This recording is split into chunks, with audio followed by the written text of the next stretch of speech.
Hai semua sobat Kemas, selamat malam. Semoga teman-teman selalu beserta kita. Amin. Hai Sobat Kefas, keinginan daging adalah maut, tetapi keinginan roh adalah hidup dan damai sejahtera. Si musuh, dengan berbagai cara, akan membawa setiap kita menanggung firman Allah. Marilah kita senantiasa berkata amin terhadap firman Allah sehingga kita diselamatkan dari keraguan-raguan. Ketika manusia jatuh ke dalam dosa, usaha apapun yang dilakukan oleh manusia tidak dapat menolong atau menyelamatkan manusia. Tetapi puji Tuhan, ada seorang yang bernama Yesus. Dia datang untuk menyelamatkan manusia dengan kasih karunia-Nya. Yesaya mengatakan bahwa kesalahan manusia adalah seperti kain kotor. Kalau kain kotor harus ada yang nyuci supaya kain itu jadi bersih. Nah, siapa yang membersihkan manusia dari dosa? Yaitu diri Allah. Oleh karena itu, kita perlu datang kepada Allah. Sebab oleh karena kasih karunia Allah kita semua diselamatkan. Itu bukan karena usaha kita atau kerja keras kita ataupun siapa kita, tapi semua merupakan pemberian Allah. Allah memberikannya kepada kita secara cuma-cuma. Hal itulah yang sangat patut untuk kita semua syukuri. Sobat Kefas, kalian tahu nggak sih? Manusia mengakibatkan permusuhan Allah melalui pikiran. Terkadang pikiran kita membuat kita jatuh dan terjatuh lagi. Jadi, marilah kita mengarahkan pikiran kita kepada Allah. Sekedar pengingat aja bahwa manusia merupakan ciptaan Tuhan yang paling mulia. Mengapa demikian? Karena semua makhluk hidup ciptaan Tuhan memiliki tubuh dan jiwa. Namun, hanya manusialah yang memiliki roh. Lantas, apa itu roh? Roh merupakan suatu tempat yang didesain secara khusus oleh Tuhan agar ia dapat tinggal bersama-sama dengan kita dan dapat mendampingi kita kemanapun kita pergi. Ya Sobat Kefas, seperti yang tadi teman-teman udah bilang, jadi kita beruntung banget kan hidup di zaman kasih karunia. Oleh karena itu, kita perlu sungguh-sungguh menggunakan kesempatan yang ada, jangan memberikan peluang kepada si iblis, melainkan membuka diri selebar-lebarnya untuk Tuhan bekerja di dalam kita. Bless you. Pasal 2 ayat 8 mengatakan bahwa sekalipun kita dibenarkan oleh karena iman, itu bukanlah dari kita, tetapi itu adalah pemberian dari Allah. Pada masa-masa sekarang ini kita berbuat baik itu pendidikan dari masa ke masa, tidaklah dapat menyelamatkan kita. Tetapi puji Tuhan, pada hari ini Tuhan Yesus mati di kayu salib untuk menebus dosa manusia. Dia bahkan rela mati bukan hanya untuk satu orang tetapi untuk semua manusia. Puji Tuhan, saudara-saudari, Roma pasal 6 ayat 12 mengatakan, sebab itu hendaklah dosa jangan berkuasa lagi di dalam tubuhmu yang fana, supaya kamu jangan lagi menuruti keinginannya. Puji Tuhan ya saudara-saudari, kita bersyukur bahwa kita semua telah didapatkan oleh Tuhan.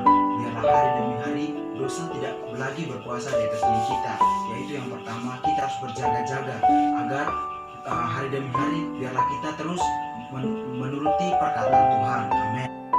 Dalam Efesus pasal 2 ayat 8 dikatakan, sebab karena anugerah kamu diselamatkan oleh iman. Itu bukan hasil usahamu, tetapi pemberian Allah. Puji Tuhan, saya menikmati bahwa atas anugerah Allah, saya boleh diselamatkan. Itu bukan hasil usaha saya, bukan maunya saya, bukan karena saya layak, bukan karena saya pantas, tapi karena kasih karunia Allah. Karena Allah telah berinkarnasi menjadi manusia, sehingga saya boleh diselamatkan. Halo teman-teman, di dalam Efesus 2 ayat 1 dikatakan kamu dahulu sudah mati karena pelanggaran-pelanggaran dan dosa-dosamu. Teman-teman, ketika manusia jatuh dalam dosa, mereka mengalami kematian, tapi bukan tubuh fisik mereka yang mati, tetapi roh mereka. Tapi puji Tuhan, hari ini kita manusia di zaman ini, kita berada di zaman kasih karunia, di mana melalui kita percaya kepada Tuhan, kita diselamatkan sehingga roh kita pun kembali hidup. Puji Tuhan, hari ini kita dapat berkontak dengan Tuhan melalui roh kita. Amin. Puji Tuhan. Puji Tuhan teman-teman. Dalam Roma pasal 8 ayat 6 saya dikatakan, karena keinginan daging adalah maut, tetapi keinginan roh adalah hidup dan damai sejahtera. Puji Tuhan di sana memperlihatkan bahwa ada pilihan, kita mau hidup dalam daging atau roh. Jadi mana yang kita harus pilih? Kita harus pilih adalah hidup dalam roh, karena kita akan beroleh hidup dan damai sejahtera. Roma 6 ayat 12 mengatakan, sebab itu hendaklah dosa jangan berkuasa lagi di dalam tubuhmu yang fana, supaya kamu jangan lagi menuruti keinginannya. Kita masih tinggal dalam tubuh daging yang dikuasai dosa. Oleh karena itu kita perlu terus bersekutu dengan Tuhan melalui berdoa, membaca firman-Nya, biarkan Dia terus bertambah di dalam kita, sehingga bukan lagi dosa yang berkuasa atas kita, melainkan Tuhan yang di dalam kita yang berkuasa atas kita. Shalom semuanya. Dari materi Kefas minggu kedua kemarin yang membahas tentang kejatuhan manusia, saya teringat pada satu ayat firman Tuhan yang tertera pada kitab Roma pasal 13 ayat 1.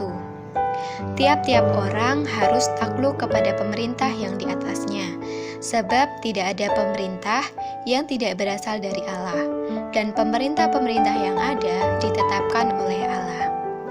Nah, dari ayat ini kita diajari bahwa kita menjadi manusia haruslah taat akan setiap perintah Tuhan, di mana kita percaya setiap perintah maupun hidup kita sepenuhnya untuk memuliakan nama Tuhan. Mari kita jangan lagi membelakangi ataupun memusuhi Allah, melainkan yuk kita taat untuk setiap perintah yang Tuhan sediakan buat kita. God bless you, fam. Puji Tuhan. Efesus pasal 2:8 mengatakan, sebab karena kasih karunia kamu diselamatkan oleh iman. Itu bukan hasil usahamu, tetapi pemberian Allah. Puji Tuhan, karena kasih karunia kita diselamatkan. Di dalam Bible Course minggu kedua, saya diterangi perkara akibat dari kejatuhan manusia. Yang pertama, roh manusia mati tidak berfungsi. Pikiran manusia memberontak, dan yang ketiga, tubuh manusia penuh dengan dosa. Sungguh bejana manusia yang sebermula sangat mustika untuk diisi dan dipakai oleh Tuhan. Tetapi karena kejatuhan manusia, bejana ini tidak dapat diandalkan. Sungguh apa adanya saya tidak dapat diandalkan. Tetapi puji Tuhan ada kasih karunia, yaitu Tuhan Yesus Kristus. Dengan mengakui apa adanya kita depan Tuhan, membuka hati kita, dan dengan sederhana kita datang kepadanya, kita diselamatkan. Amin. Puji Tuhan, teman-teman. Di dalam ayat pasal 12 ayat 10 dikatakan bahwa di dalam tangannya terletak segala yang hidup dan nafas setiap manusia. Amin. Dari kitab ayat di atas kita dapat melihat bahwa nyawa segala yang hidup dan roh setiap manusia ada di tangan Allah. Dan semua makhluk hidup memiliki jiwa, tetapi